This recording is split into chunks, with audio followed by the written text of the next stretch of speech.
La presentación. Bueno, sí, me llamo Julián Mauricio Rubio, yo soy pediatra de la Universidad del Valle y soy especialista en cuidados paliativos de la Universidad Nacional Autónoma de México. Hoy vamos a hablar de cuidados paliativos neonatales, que es toda la parte tanto de dolor y toda la parte de prevención y con medidas de confort, tanto en la parte perinatal, neonatal, que vamos a ver a continuación. Entonces, esta es la tabla de contenido. Vamos a hablar primero de toda la parte de la introducción, después de algo muy importante que es la ley de brazos vacíos, que vamos a ver qué es eso. Después de los grupos ACT, que es la clasificación donde se ponen todos los neonatos dependiendo de la enfermedad o la patología que padecen. El otro ítem es la caja de memorias y el otro ítem es toda la parte que creo que es de las más importantes, que se llama la adecuación de las esfuerzo terapéuticos. Entonces, es muy importante comenzar por la introducción, donde lo que dice es que en el periodo natal, en el momento de la infancia, es que mayor hay un riesgo tanto de enfermedad como de muerte, y la prematurez puede generar muchas más complicaciones, tanto a mediano, a corto, a mediano y a largo plazo. El mejor control de la gestación y el parto, así como los avances de la medicina fetal y neonatal, han conseguido disminuir estas tasas de mortalidad. Como veíamos antes, era mucho más la morbilidad y la mortalidad, las asfixias perinatales, muchas cosas por de pronto el no hacer buen uso de ciertas medidas, pero esas medidas han disminuido, esas enfermedades pues han disminuido a lo largo del tiempo. El otro es el que aquí en el hospital universitario, por ejemplo, en el 2023, o sea, hace 2 años, fallecieron 48 neonatos en la unidad de cuidados intensivos neonatales en Sirena, y el número de funciones fetales para ese mismo año fue 110. Cuando nosotros cogemos las estadísticas de los años pasados, eran mucho más altas, entonces esto ha disminuido y eso es algo bueno tanto para los pacientes, la familia, como para la estadística del hospital. Y esos fallecimientos pues obviamente causan un sufrimiento no solamente en la madre, sino en un sufrimiento holístico en la familia, un impacto muy importante, y ahí radica lo que vamos a hablar más adelante, o la diapositiva siguiente, que es la ley de brazos vacíos. Esta ley se llama Ley 23 del 2023, 2310 del 2023, donde por medio de la cual se ordena una expedición de un lineamiento técnico para la atención integral y el cuidado de la salud mental de la mujer y la familia en casos de duelo por pérdida estacional o perinatal, y dictan otras disposiciones, y esta ley se llama Ley de los Brazos Vacíos. O sea que esta ley lo que quiere hacer es que tenés unos principios. Quiere proteger principalmente a la madre y a la familia, porque la consecuencia de una muerte prematura, de esa muerte tan anhelada, de ese bebé tan anhelado que venía en camino, de pronto murió en la fase de gestacional o en el parto o posparto. Entonces, ella lo que quiere es proteger a la familia y a esa madre con unas indicaciones. Uno es el principio de la integralidad, donde refieren que deberían brindar una atención integral del duelo por pérdida gestacional o perinatal centrada en la persona, con garantía del derecho a que esa persona tiene derecho a pasar un duelo. El duelo ya sabemos que tiene varias fases: está la negación, está la reconciliación, está toda la parte de las 5 fases que hay, pero el duelo tiene una fase dinámica donde la persona puede tener ira, puede tener aceptación, puede tener toda la parte de la negación, pero puede variar. O sea, no todos tenemos que pasar el mismo tipo de duelo. La otra, la atención digna, donde dice que ninguna mujer o persona gestante en la familia afrontando por duelo o pérdida gestacional perinatal podrá ser objeto de violencia psicológica, física durante la atención hospitalaria. O sea, no sabemos y no podemos juzgar esa persona que está pasando por ese momento. No solamente ese dolor físico, que obviamente es duro, muchas veces no sabemos la condición que tiene, sino por qué proceso mental está pasando esta persona. Entonces, la atención tiene que ser una atención holística, no solamente por la parte de los neonatólogos o el personal de enfermería, sino también por la parte de psicología y trabajo social. El otro es la prevalencia de la autonomía en la mujer gestante, entonces es una mujer independiente, es una mujer que tiene derechos. Y el otro es la información, una información digna, una información veraz, una información asertiva de todo lo que está pasando en el proceso del duelo perinatal. Entonces, hay un enfoque multidisciplinar. Entonces, normalmente lo que nosotros como paliativistas y médicos del dolor queremos hacer es que haya una integralidad de todas las especialidades y de neonatología, por ejemplo, en este caso que estamos hablando de cuidado operativo neonatal. Entonces, aquí, por ejemplo, está el feto, ya sea vivo, está muerto o tiene una complicación. Está obviamente toda la red de apoyo principal, la madre muchas veces solo es la mamá, pero también puede estar el papá, toda la familia, los amigos, y acá están en la parte central. Y alrededor pues está toda la parte de la red de apoyo externa, que quizás no vamos a hacer una continuación constante, pero van a estar todos los especialistas o subespecialistas. Es muy importante los psicólogos y los psiquiatras, las enfermeras, en este caso pues estamos hablando de un hospital, la parte de los obstetras, neonatólogos y toda la parte de los cuidados paliativos. Y algo importante, toda la parte espiritual, es muy importante preguntarle a esa mamá o ese papá en qué cree, ¿sí? Muchas veces creen en la energía, en Dios, en el destino. Entonces es muy importante también traer una parte a través del trabajo social, toda la parte espiritual que es importante en el duelo.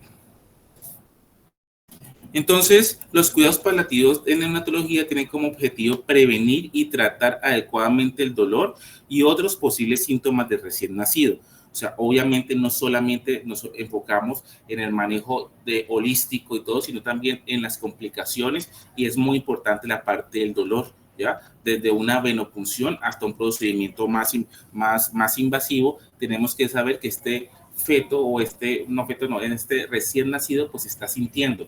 Normalmente a partir de las 20 semanas de edad gestacional ya hay receptores cutáneos en la piel, y ya a partir de las 28 semanas de gestación ya hay conexiones talamo-corticales, que hay una conciencia en este feto, en este caso. Entonces es importante saber que desde la edad gestacional este bebé ya está sintiendo, ¿ya? Y proporcionando una atención continuada centrada en la familia, que incluya un soporte psicosocial, emocional y, como les dije, espiritual. ¿Qué son los cuidados de confort? Entonces, son medidas que se enfocan en atender las necesidades esenciales de los recién nacidos, regular la temperatura, el apego, la alimentación y el alivio del dolor. El objetivo de todas esas medidas de confort es asegurar las transiciones suaves entre la atención de los tratamientos activos, o sea, vasoactivos, antibióticos, medicamentos que todos ya sabemos que se manejan, por ejemplo, acá en Sirena, hasta medidas de confort, que es todas las medidas que tiene que tener en cuenta ya el confort del bebé, el no generarle un sufrimiento a este bebé, que posiblemente por todas sus patologías de base o de nacimiento, pues pueden causarlo a corto, mediano y largo plazo. Esta diapositiva es muy importante porque estamos hablando de los candidatos a recibir cuidados paliativos neonatales. Entonces, quiero que tengan mucha atención, porque estas son todas las enfermedades o los criterios que nosotros como paliativistas vamos a ver. Entonces se dividen en 5 grupos. Esta es completamente diferente a una categoría que se llama la ACT de pediatría, que es con otras patologías. Ahí sí hay mucha diferencia entre pediatría y neonatos por todas las implicaciones que voy a explicar. Entonces, en el grupo 1 se habla de un diagnóstico pre o postnatal con una condición no compatible a la supervivencia a largo plazo. Entonces, son principalmente todos los pacientes que tienen una condición pues no compatible con la vida. En ese caso, pues obviamente hay muchos, pero pues no podía alegarme todo. Entonces traje los ejemplos más comunes, que es, por ejemplo, un bebé con una anencefalia o un bebé con una agenesia renal bilateral. Aquí nosotros tenemos que, como paliativistas y como médicos que estamos en formación, comenzar desde el periodo perinatal, o sea, desde que la mamá está en gestación, no esperar que nazca, porque muchas veces estamos esperando por miedo, por cosas. Explicarle a la mamá, y a la hora del nacimiento formar una red de apoyo tanto para la mamá como para el bebé, ¿sí? Porque el bebé, a pesar que tiene una anencefalia, también merece respeto, porque es una vida que no es compatible con la vida, pero es un bebé con derechos, así como el derecho a morir dignamente. En el grupo 2 está un diagnóstico pre y postnatal de una condición que supone un elevado riesgo de morbimortalidad. Aquí, ¿qué bebés están? Están todos los bebés que posiblemente pueden fallecer, pero con un tratamiento oportuno, con un diagnóstico precoz, con unas medidas adecuadas, pueden quizás sobrevivir, aunque pueden tener muchas complicaciones. Aquí, ¿quién está? La hidronefrosis severa, bilateral con falla renal, la espina bífida severa, entre otras patologías. En el grupo 3 están los recién nacidos en límite de viabilidad, donde la realización de medidas de reanimación agresivas y cuidados intensivos se aprecian como inapropiados. Entonces aquí está, ya sabemos que la viabilidad en Colombia está superior a las 24 semanas, entonces aquí están todos los bebés que nacen antes de las 24 semanas, donde siempre hay como una disyuntiva, como algo de qué tanto voy a hacerle a este recién nacido. Entonces lo que sabemos es que como aquí la viabilidad ya como norma está por arriba de las 24 semanas, pues obviamente no es dejarlo tampoco sin hacer nada. Obviamente las medidas de confort en este caso es ponerle oxigenito, al menos en una mesa de calor radiante, al menos que su final de vida el tiempo que vaya a vivir lo viva confortablemente y no dejarlo solamente tirado porque es menor de 24 semanas. Entonces hay que tener muy en cuenta esa parte. En el grupo 4 están todas las enfermedades postnatales con elevado riesgo de gravedad, discapacidad y pobre calidad de vida que pueden apreciar en el soporte vital a lo largo de la evolución. Entonces aquí están pues la patología, una de las patologías más frecuentes que estamos hablando, la hipoxia perinatal, donde es un desastre realmente para la familia porque hay una pérdida de la continuidad, la mamá pierde su trabajo, muchas veces es separación de padres, la mamá da todo por ese bebé y es un bebé que realmente pues neurológicamente está no va a avanzar, ¿ya? Porque ya hay un daño cerebral y a pesar que pueda haber, los recién nacidos tienen mucha parte de la recuperación neuronal, pues hay unos que realmente no recuperan mucho y entonces en este grupo donde más se enfocan toda la parte paliativa a largo plazo. Y en el grupo 5 pues están todas las enfermedades que no pueden resultar, que pueden resultar en un sufrimiento inaceptable debido al curso de la enfermedad. Entonces aquí está la enterocolitis necrotizante y esas patologías donde hay mucho sufrimiento y pueden quedar con muchas complicaciones a largo plazo. Este es otro ejemplo donde están los candidatos básicos, pues donde están las trisomías, las cardiopatías congénitas, los siameses, los prematuros, las pacientes con VIH, que ya realmente ya está pronto mandado a recoger el término de que si ya nace con VIH, pues ya es un paciente completamente paliativo. Sabemos que con un tratamiento efectivo, pues pueden tener una buena sobrevida. Entonces son patologías de las que no puse en la anterior diapositiva, que también hacen parte de los cuidados paliativos neonatales. Si este bebé muere o si este bebé tiene mucho riesgo de presentar una posible mortalidad, pues nosotros estamos implementando desde hace unos años, pues ya se viene implementando en los principales hospitales y en las principales clínicas la creación de memorias. Toda esta parte, el grupo de enfermería la conoce muy bien, están muy metidos en esto, pero yo también quiero que sepan que todos nos tenemos que meter en esa parte y no solo dejarlo como algo como, no, eso solamente pues que lo haga otro, no, tenemos que hacerlo todos y todos tenemos que saber qué es este término. La creación de memorias son tangibles y muchos padres encuentran que las memorias pueden ayudar durante la gestación, el proceso del duelo y en los años siguientes. El tener una foto a blanco y negro de ese bebé que nació y que no fue viable, el tener las huellitas, el tener todos esos recuerdos hacen que el duelo sea mucho más fácil de llevar. No va a ser, el duelo realmente obviamente no va a ser, no, mañana ya voy a estar bien, no. Cada quien vive su duelo de una forma diferente, pero es muy importante y está demostrado científicamente que el tener un recuerdo tangible, una foto, unas huellas, pues hace que este duelo sea mucho más fácil de llevar. Entonces han implementado esta creación de memorias en una parte de antes de nacer, durante el nacimiento y cuando fallece. Y hay una foto donde se le toma hasta el peso, la talla, se le hace un dibujo, se le coloca hasta el nombre de cómo iba a ser de lo que se va, de cómo se iba a llamar al bebé o la bebé. y se le pasa toda esa información a los padres para que lo tengan y pues ya hay ya toda la parte del duelo posterior. Los tips para memoria, entonces ya lo dije previamente, pues toda la parte de las huellas, tiene que ser un ambiente apropiado, pues esta parte, no solamente decirlo delante de todo el mundo, obviamente hay que tener un nivel de privacidad en estos pacientes y en estas familias. También pueden haber ceremonias religiosas, entonces preguntarles en qué creen, esa parte espiritual es muy importante.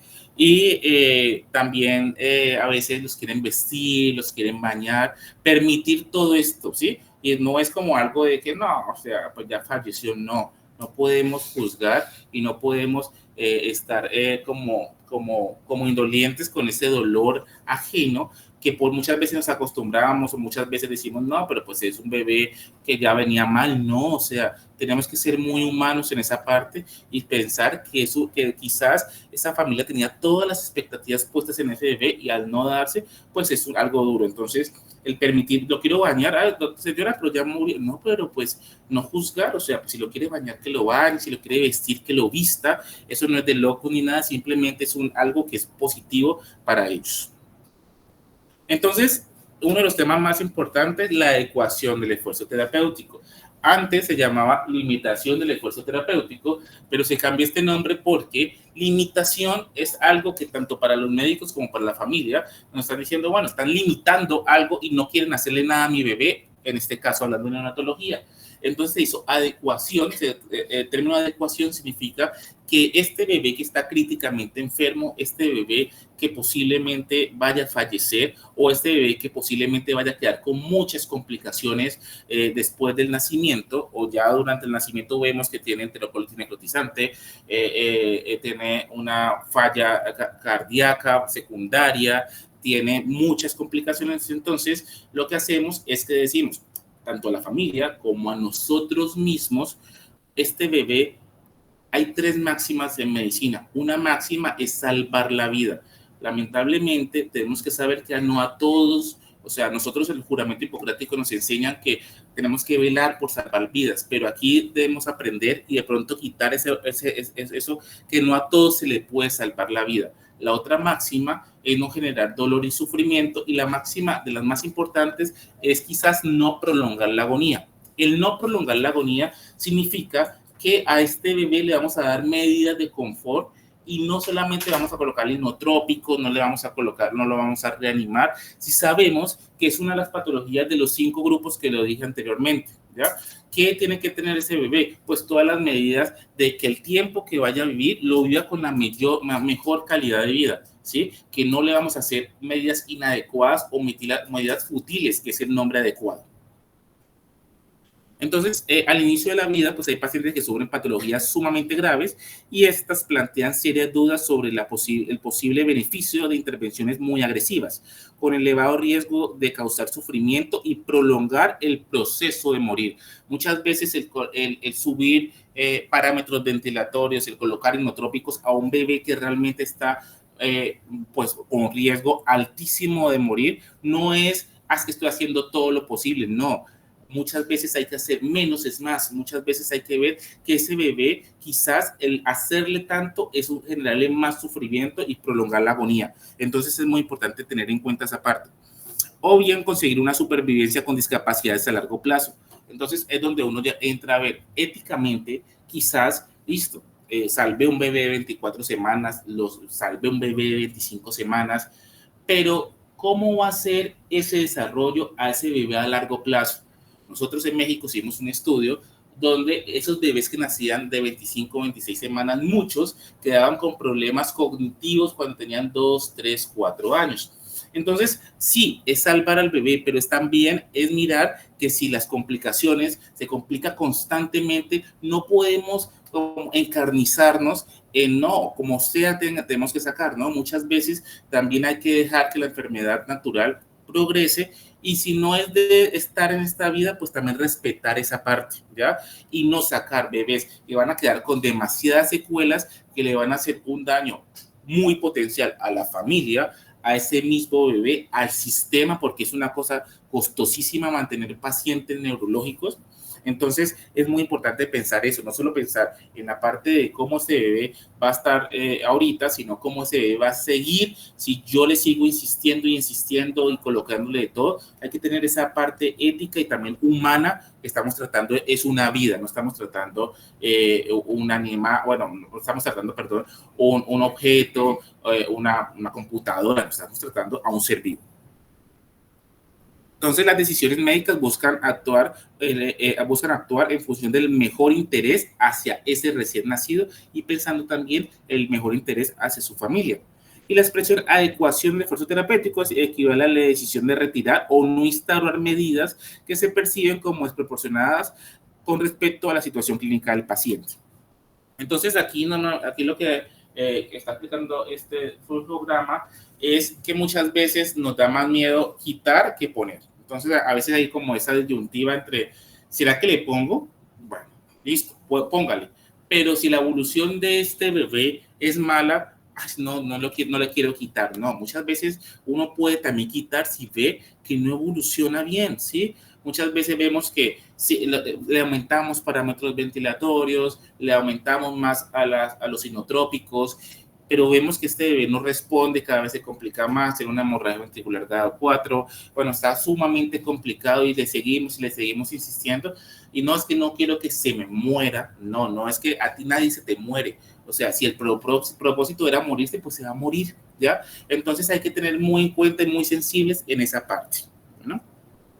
¿Cómo tomamos las decisiones? Entonces, hay varias, no es fácil, obviamente, decir, no le voy a hacer más, o sea, le voy a hacer adecuación del esfuerzo terapéutico a este bebé. No es fácil, es una decisión que se tiene que tomar no solamente, no individual, sino en conjunto, junto a los demás neonatólogos, preguntarle a las personas que opinan, hacer a veces juntas, donde determinan qué va a ser lo mejor para ese bebé. Entonces, la intensidad del dolor y el sufrimiento debido al tratamiento del soporte. Entonces, si vemos que el bebé sigue sufriendo, pues vamos a tomar una decisión asertiva. Si el tiempo estimado de supervivencia, si se continúa con el tratamiento de soporte, entonces vemos que es un bebé con una trisomía de Edward, de Pato, y seguimos insistiendo, pues de pronto eso también vamos a tomar una decisión asertiva. Los beneficios potenciales del tratamiento para el paciente a futuro, tales como la probabilidad de la supervivencia, la independencia de actuaciones médicas invasivas o la capacidad potencial de que el niño establezca relaciones con otras personas. Entonces está hablando de todo lo que cognitivamente y neurológicamente ese niño va a quedar en el futuro, y los deseos o preferencias de los padres. También hay que tener muy en cuenta esos padres que quieren, ¿ya? Entonces, no solamente tener nuestra opinión como médicos o como profesionales de la salud, sino también preguntarle a esos padres y tener en cuenta esa parte de los padres. La implementación del procedimiento de adecuación de FIRST, entonces, obviamente, como esto es algo ético y algo legal, obviamente tenemos que tener una argumentación de lo que vamos a hacer en la historia clínica. No es algo que se tiene que hacer al libre albedrío, sino que todo lo que nosotros vamos a hacer en este bebé lo tenemos que dejar anotado, porque realmente, como sabemos, la historia clínica es un documento legal donde si pasa algo, hay una demanda. Obviamente, si hacemos las cosas bien, posiblemente no nos van a demandar, ¿sí? Si hacemos las cosas bien, si le explicamos bien a esa mamá y a ese papá lo que vamos a hacer, si realmente no estamos encarnizando, no va a pasar ni algo. La verdad, nunca nos ha pasado con palativistas a nosotros nada, pero sí tenemos que argumentar todas las decisiones en conjunto que se toman en la historia clínica. Preparar al bebé un ambiente adecuado. Entonces, si este bebé está en un proceso de final de vida, si este bebé está en un proceso de final de vida, entonces pasarlo a una si este bebé, por ejemplo, está en un proceso de final de vida, entonces sabemos que el monitor muchas veces molesta a la familia, entonces disminuir el monitor, colocar un ambiente cálido. Si el hospital o la clínica cuenta con un espacio privado, pasarlo a un espacio privado, lejos de las demás familias, lejos de las demás mamás, permitir que la familia esté con ellos, ¿sí? Entonces evitar el ruido, la concentración, permitir que todos lo visiten, ser más humanos en esa parte. el control de síntomas. Entonces, pues obviamente se va a morir, dejémoslo, no, dejémoslo con oxígeno. El oxígeno no va a causar mayor supervivencia, sino es como una medida de confort, ¿sí? Las medidas físicas, no dejarlo con hipotermia, arroparlo, o sea, ser muy humanos en esa parte. Y toda la parte de la sedación paliativa, que les voy a explicar más adelante, es muy importante, porque pues tampoco vamos a dejar el bebé sufriendo, agitado, con disnea y todo. Y la atención de la familia, que es importante que vaya. Entonces, ¿qué es la sedación paliativa? Esto obviamente es todo un tema aparte, pero les voy a explicar que pues, el objetivo de la sedación paliativa es la analgesia, el alivio del sufrimiento, la agitación de ese recién nacido, la disnea y el dolor del paciente, pero no es acelerar la muerte. Y es importante explicarle eso a la familia cuando nosotros vamos a decir, vamos a hacer una sedación paliativa. No vamos a acelerar la muerte, sino que vamos a permitir que el proceso o el tiempo que vaya a vivir lo viva sin sufrimiento, sin dolor y con la calidad de vida adecuada que debe tener todos los seres vivos. Eso es lo que hay que explicar, no que vamos a acelerar la muerte o vamos a hacer una eutanasia en este bebé. Es muy importante explicarle eso. Es muy importante también realizar una evaluación del dolor. Entonces, eso también es otro tema aparte, que es toda la parte del dolor, las escalas del dolor. Normalmente en neonatos ocupamos la escala de PIP, donde tenemos que ver que no solamente es para el dolor posoperatorio, sino que ya se generalizó para todo tipo de dolor. Y también tenemos que saber qué fármacos es que vamos a colocarle a este recién nacido. Normalmente vamos a colocarle fentanil, vamos a colocarle una benzodiazepina, vamos a colocarle una morfina, a qué dosis, ¿ya? ¿Qué es lo que queremos lograr? Es muy importante saber eso. Entonces, hay unas condiciones, de las condiciones que hablamos en los grupos, ACT, los 5 grupos, pues hay una condición que es el parto desencadenado antes del límite de viabilidad. Entonces, el límite de viabilidad, ya lo dijimos previamente, aquí es 24 semanas, donde las decisiones tomadas antenatalmente pueden ser modificadas dependiendo de la condición de signos de madurez del niño en nacimiento. Entonces, principalmente aquí tenemos que saber si este bebé nace de 24 semanas, listo, ya es viable aquí en Colombia, pero qué complicaciones pueden generar a largo plazo el tratarlo invasivamente a este recién nacido. Listo, vamos a hacerle todo el esfuerzo terapéutico porque lo vemos que posiblemente tanto en el peso como en la edad ya es un bebé viable, pero si vemos que a medida que va pasando el tiempo las complicaciones aumentan, y entonces ahí está lo que expliqué previamente, que es el encarnecimiento terapéutico. Es donde ya tenemos que pensar en la adecuación del esfuerzo terapéutico para no generar secuelas tanto a largo plazo como para la familia. Y una de las patologías más importantes que son prevenibles en la mayoría de las veces es la asfixia perinatal grave, y es una de las causas más frecuentes de muerte entre recién nacidos a término y la asfixia perinatal. Alrededor del 25% de los niños asfixiados que reciben cuidados más avanzados, incluyendo hipotermia terapéutica, pueden fallecer. Es muy importante esta parte de la asfixia perinatal porque estos son bebés que, como lo dije anteriormente, neurológicamente quedan muy afectados, ¿sí? Neurológicamente tienen una calidad de vida muy limitada, que lo que hace es que durante su vida pueden generar mucho sufrimiento en ellos mismos, ¿no? Con múltiples especialidades, neurología, fisiatría, cuidados paliativos, manejando todos unos síntomas, haciendo un gasto mucho al sistema y un desgaste a la familia, donde vemos el síndrome del cuidador cansado, el burnout, que es que las mamás nos llegan a decir, pierden toda su funcionalidad y es para bien. Entonces es un daño muy grave para toda la familia y para el bebé. La morbilidad en la parálisis cerebral infantil, entonces todas esas secuelas de la encefalopatía hipóxica sin hipotermia terapéutica, ya saben, pues eso lo saben más ustedes también, que la mayoría, pues lo que va a causar como morbilidad o enfermedad como secuela es el trastorno motor crónico. Entonces está la parálisis cerebral, la diplejía, la cuadriplegia espástica y la disquinesia en el 41%, pero pues también va a causar todas esas alteraciones a largo plazo como trastornos de aprendizaje, la PCI grado 1, grado 2, grado 3, el retardo mental, las alteraciones perceptivas mixtas, sordera, epilepsia, pues toda una complicación que como paliativistas los tenemos que ver toda la vida. Entonces, ya para finalizar, pues debemos saber que hay que hacer más por la vida que por la muerte. Y como les he dicho en todas las diapositivas, muchas veces menos es más. Entonces es muy importante eso. Es un grupo donde nosotros ponemos y explicamos estos casos si nos quieren seguir. Se llama Cuidalgia, porque como es una especialidad tan nueva y muchas veces no sabemos cómo manejar, entonces aquí lo que estamos haciendo es un grupo educativo donde explicamos estos casos tanto de cuidados paliativos como medicina del dolor. Y pues eso sería todo. Muchas gracias. ¿Alguna duda, alguna pregunta, alguna inquietud? Gracias, doctor, por la conferencia, muy ilustrativa. Yo lo venía escuchando durante toda la presentación y sí me deja algunos comentarios y algunas preocupaciones. Tú hablas mucho de la palabra encarcelamiento. Realmente allí nosotros, cuando pensamos que hay encarcelamiento, hay unos elementos que definen eso desde el punto de vista de manejo en conjunto con todo el equipo que tiene que ver con el tratamiento de los niños. Realmente no es una decisión de una sola persona, sino es una decisión de un equipo y de una junta que tiene que tomar realmente qué va a pasar con un bebecito. Entonces, ahí quisiera que hicieras una ampliación con relación a eso y cuando nosotros consideramos que hay, porque hay una definición clara de cuando hay encarcelamiento y quisiera, no la vi en la definición como tal, pero te lo contamos. Y la segunda es, tú planteas que en Colombia y no sé qué, 24 semanas. No sé si es 24 semanas, digamos que hay un problema que tenemos en el país y digamos en muchas zonas del mundo.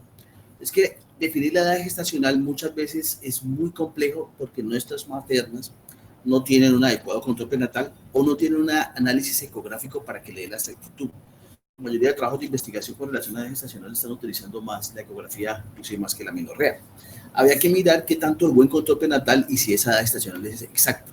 Porque nosotros en esta institución la porcentaje y la incidencia de restricción de crecimiento intrauterino es muy alto, teniendo pesos bajos, pero realmente tienen más de esa edad gestacional.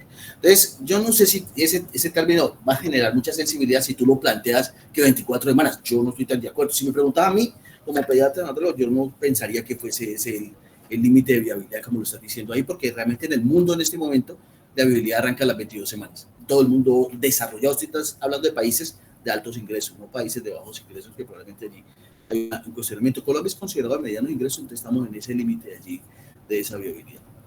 Entonces, para generar ese tipo de planteamiento, claro, bueno, con la primera pregunta, encarnecimiento terapéutico, realmente lo coloqué porque es el término que más conocen, pero es encarnecimiento es hacer medidas futiles, es hacer medidas de que en un bebé que tiene una posibilidad o unas complicaciones muy propias de la edad gestacional, de su enfermedad que genera mala calidad de vida. Eso es lo que hay que hacer, es adecuación del esfuerzo terapéutico. Es encarnecimiento, es hacer medidas como reanimación, como aumentar parámetros ventilatorios, como aumentar inotrópicos a un recién nacido que las posibilidades de supervivencia son muy pocas. Normalmente a un estudio donde se hicieron que cuando las posibilidades de supervivencia son menores al 3%, el hacer estas medidas que son futiles van a generar encarnecimiento terapéutico. Entonces allí es lo que aplica la limitación o la adecuación, como se dice actualmente, del esfuerzo terapéutico, donde si vemos que este recién nacido, posiblemente por todas sus complicaciones prenatales y todo. Sí, claro. Sí. Complicaciones prenatales. Va a actuar, obviamente la adecuación es una medida que se toma en grupo. Yo como médico, o sea, yo como paliativista, sugiero que entremos a evaluar esta parte. ¿Y quiénes son? El grupo de psicología, trabajo social, neonatología, muchas veces hasta puede entrar obstetricia, si realmente el bebé está, todavía no ha nacido. Entonces es un grupo holístico, ¿ya? Te faltó la familia. No, esa es fundamental, y eso lo dijimos cuando hay una diapositiva. Bueno, hay una diapositiva donde coloqué, donde la familia está en la mitad, como lo vimos, está en el centro, ¿ya? Muy importante. importante tomar la decisión que los padres quieren, ¿sí? En la red de apoyo, que es la más importante. Entonces, obviamente, esa decisión, y es muy importante que tengan en cuenta eso, no se toma solo, o sea, yo no la puedo tomar, ni un neonatólogo solito la puede tomar. Es una unión de varios conceptos, de varias especialidades, donde definen qué vamos a hacer con este bebé. Obviamente, tener muy en cuenta la familia, ¿sí? No tomarla solo, tenemos que tomar los dos lados. Y con respecto a la otra pregunta, sí, la viabilidad en Colombia está demostrada, pero sí, obviamente, como dice el doctor, depende mucho de ese bebé viene con una RCU, toda la parte del embarazo y de todas las medidas que se tiene durante el desarrollo de este feto.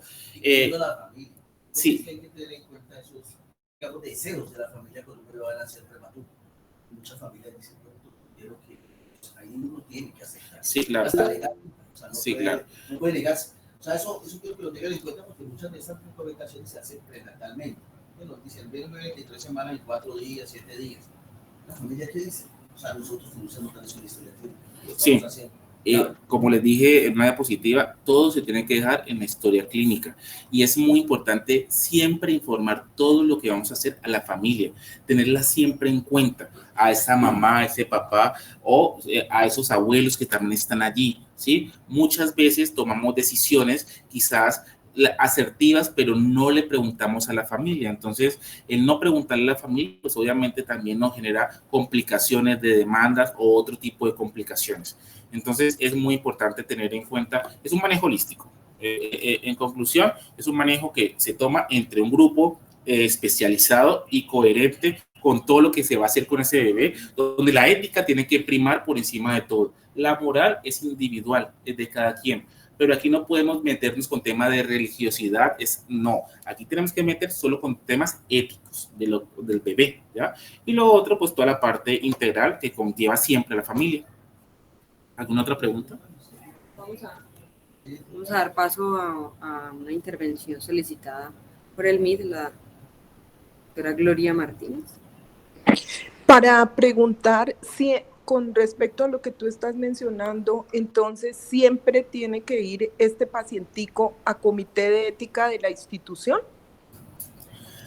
Posiblemente, no siempre, posiblemente cuando los casos son muy difíciles, ¿sí? Porque hay decisiones difíciles, hay casos que son muy complejos, donde uno como paliativista, el neonatólogo, el psicólogo, el psiquiatra, bueno, todos los que entran todavía no tienen una respuesta o hay respuestas muy diferentes, sí se tiene que pasar por el comité de ética, donde también no prime la moral individual de cada uno, sino ya con una ley o con una norma, éticamente este bebé sí se puede hacer una adecuación o no vamos a hacer tantas cosas. Hay casos que obviamente son un poco más fáciles, donde se reúne un grupo multidisciplinar por ejemplo, de la unidad de cuidados intensivos neonatales y llegan a una conclusión ética donde no tiene que pasar, se deja eso sí bien escrito en la historia clínica, qué se le va a hacer y qué no se le va a hacer a ese bebé para evitar complicaciones a mediano, corto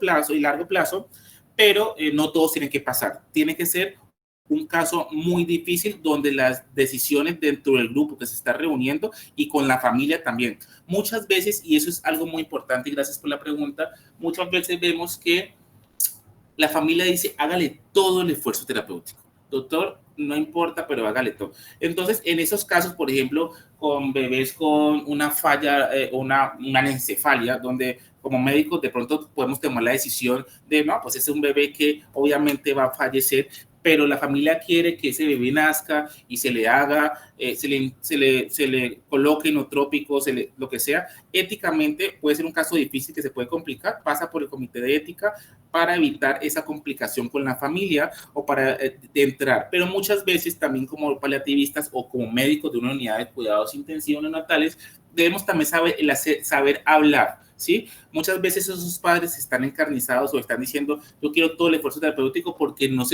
nos hemos sentado a explicarles bien por qué ese bebé no es viable o por qué ese bebé se va a complicar ya o más adelante. Entonces, el saber hablar, el saber intervenir, el saber llegar a esos padres con terminología no médica, porque a veces lo que hacemos los médicos de pronto para evadir responsabilidades es decir, no, hablamos de terminología médica, los papás entendieron, sí, pero realmente no. Entonces tenemos que sentar y preguntarles realmente si entendieron y con terminología no médica explicarles con paso. Muchas veces cuando yo hice el fellow nos decían háganle dibujos a los papás de este bebé porque atendemos población también no estudiada. Muchas veces aquí en Colombia hay mucha población analfabeta donde no entienden con terminología médica o hasta en palabras no entienden. Entonces, hacerles dibujos a estos padres ayuda mucho a que estas decisiones de este bebé, que es posiblemente inviable,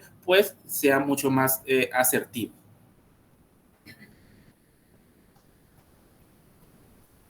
Muchas gracias. Si alguien más tiene alguna pregunta para hacer la intervención en este momento.